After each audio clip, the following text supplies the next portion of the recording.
কলকাতায় কত টাকা আয় করল শাকিব খানের শিকারী? শাকিব খান এবং শ্রাবন্তী অভিনীত প্রথম যৌথ প্রযোজনার ছবি শিকারী।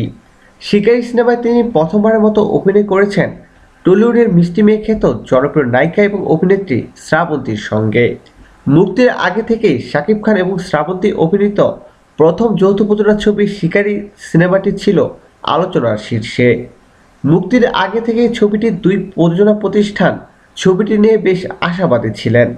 বাংলাদেশের শিকারী ছবিটি মুক্তির প্রায় এক মাসেরও অধিক সময় পর কলকাতায় গত 12ই আগস্ট মুক্তি পেল শাকিব খান এবং শ্রাবন্তী অভিনীত প্রথম যৌথ প্রযোজনার ছবি শিকারী।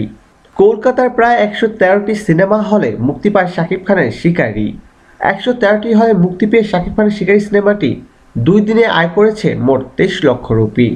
প্রিয় দর্শক, ধন্যবাদ ভিডিওটি দেখার জন্য।